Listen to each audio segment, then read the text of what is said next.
Crowds predict the weight of a cow. In 1907, British scientist Francis Galton made an interesting discovery at the cattle and poultry exhibition in the west of England. 800 people bought tickets to a prize contest, predicting the weight of a castrated bull regardless of its hair. There are many people who are not knowledgeable about cattle among the 800 participants in this competition.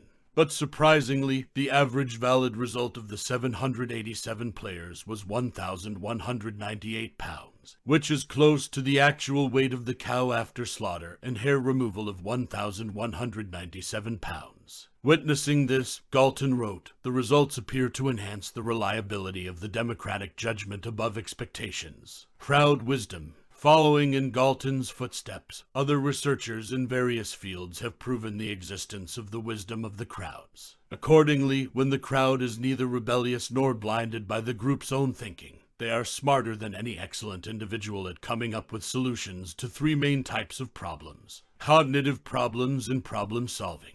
Crowds are good at solving problems with specific answers, such as, who will win this year's Super Bowl? Where is the best place to build a factory? What is the probability that this drug will be approved by the U.S. Food and Drug Administration? Coordination problem. Crowds are pretty good at coordinating member activities. For example, how do buyers and sellers find each other and conduct a transaction at a reasonable price? How do companies organize their activities? Cooperation problem. Crowds are likely to cooperate. For example, how can self-interested and skeptical people work together and contribute to the common good? Paying taxes, dealing with pollution, and agreeing on a reasonable level of contribution are all matters of crowd cooperation. Some examples, amazing evidence of the wisdom of crowds. In May 1968, the American submarine Scorpion went missing while on its way back to Newport from a mission in the North Atlantic. The U.S. Navy carried out this difficult search. Officer John Craven devised a way to find ships based on the wisdom of the crowd. He assembled a large group of knowledgeable people in many fields, including mathematicians, submarine experts, and lifeguards. He asked each of them individually to answer a series of questions about the Scorpion's disappearance, such as why the ship crashed, how fast it was traveling, at what speed it sank, and the like. Then John Craven asked each person in the group to bet on their answers in order to exploit their thinking ability and knowledge about the accident. He aggregated each person's responses to draw an overall conclusion describing how the Scorpion went missing. Craven repeated this process to find a composite answer and locate the sunken ship. Later, the Navy found the Scorpion only about 40 meters from Craven's forecast. At 11:38 a.m. on January 28, 1986, the Space Shuttle Challenger was launched into space. 74 minutes after reaching 10 miles and in flight, the ship exploded. Soon, the stock market reacted negatively to the shares of the four contractors involved in the Space Shuttle project. It was Rockwell International building the ship and main engines, Lockheed managing the ground support, Martin Marietta building the external fuel tanks, and Morton building the solid fuel booster rocket. Shares of these four companies have plummeted from 3% to 8%. The next day, shares of three of the four companies began to recover, down 3%, while Morton Thiokol stock fell 12%. It was as if the market had found evidence to hold Morton Thiokol primarily responsible for the Challenger disaster. 6 months later, the inspection board officially concluded that it was the poor weather resilience of the O-rings, manufactured by Morton Thiokol, that caused the accident, and that the other companies were exempted, except liability. Further investigations into whether there was a leak from Morton Thiokol's management were fruitless. Apparently the crowd of investors. It was clever in the stock market to find out exactly which company was at fault just 30 minutes after the accident. Google's exact search engine also relies on the wisdom of the crowd. Yahoo, Alvista, and Lycos were the leading search engines until Google appeared in 1998. At the core of this search engine was the page rank mechanism invented by Sergey Brin and Larry Page in 1996. This is a calculation method that allows all websites on the internet to decide which pages are most relevant to the information being searched, specifically as follows. The page rank algorithm considers the link from page A to page B as one vote from site A to site B. Google will rate and consider the importance of the pages. By aggregating the number of votes, the links, and the importance of the votes, the PageRank algorithm will produce results, i.e. pages related to the search content, with a corresponding level from high to low. When does the crowd have wisdom? The crowd is not always wiser than the individual, especially the best. There are 4 conditions necessary for an intellectual crowd, including diversity of opinions. Each person should have some particular piece of information, even though it may be a particular interpretation of known facts. Independence. People's opinions are not formed according to the opinions of those around them. Decentralization.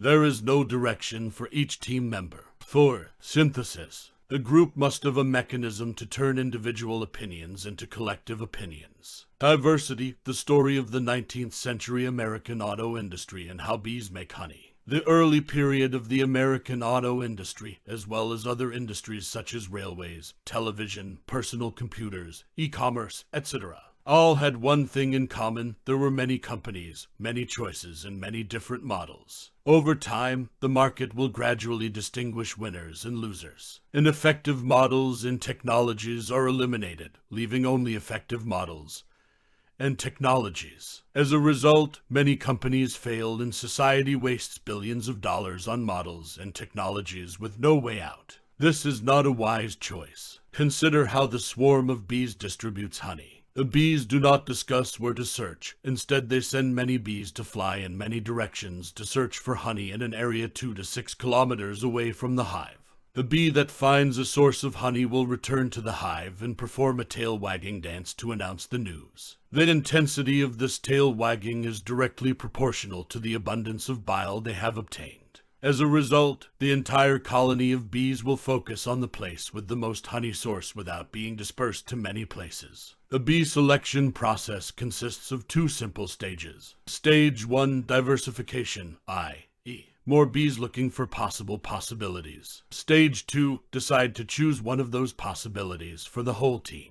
This is different from the actions of companies in the early days of the industry. They have spread out to set up companies according to many models and technologies, but do not immediately decide on an effective technology to work together. Crowd diversity is very important. Studies show that a random group of non-experts is more effective than a group of experts when it comes to problem solving. Similar knowledge and experience of experts undermine the effectiveness of diversity. Meanwhile, the different combined knowledge and experiences of the members of a diverse team will be wiser and smarter than even the best experts. Another important point is that the diversity of the group will lead to the independence of opinions from the group members. Crowds need independence of ideas to be intellectual. The independence of ideas of team members is important for smart decision-making for 2 reasons. First, it doesn't let people's mistakes correlate to lead to misdirections. Second, members with different abilities will have newer information from other perspectives, rather than old data from points of view that are already familiar to everyone.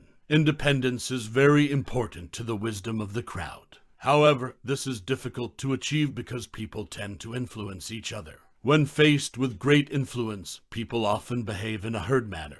The source of this behavior is that people tend to communicate information and act on social proof, that is, what crowds do. For example, when we go through an intersection, if we see most of the people there looking up at the sky, then there is a high chance that we are also looking up at the sky. When we see many people queuing at a restaurant, we often think that the restaurant has good cooking or something special. It is this crowd behavior that has created stock bubbles in world markets and many other unpleasant phenomena.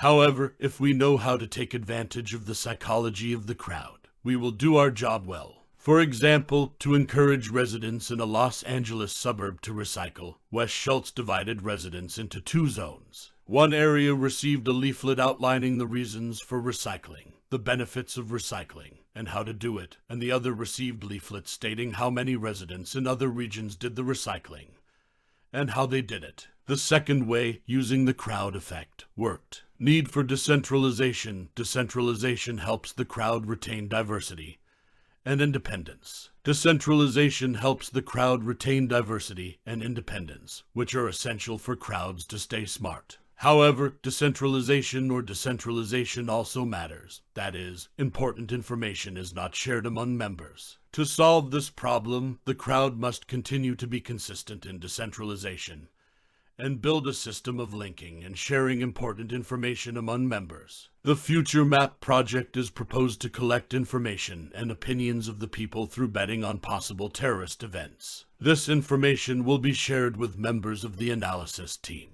This project was strongly opposed by the US Senate and many people, but this is really a very good plan to collect information from the crowd. Crowd cooperation. Crowds are more cooperative than we can imagine.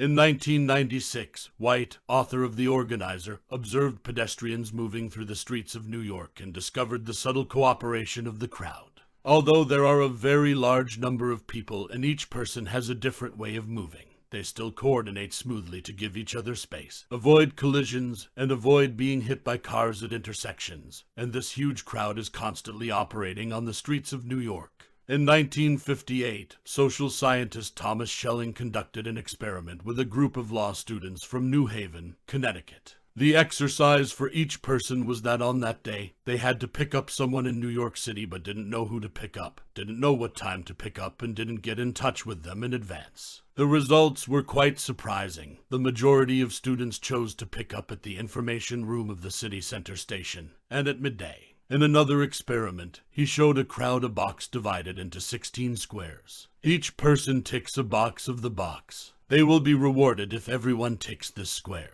The result is that 60% of players have ticked the top left square. As Schelling explains, there is a focal point, or common meeting place, in everyone's head. This point is called the Schelling point. The existence of this Schelling commonality proves that the experiences of people who are very different are also very similar, and that they can cooperate without common direction or information for each other. Together,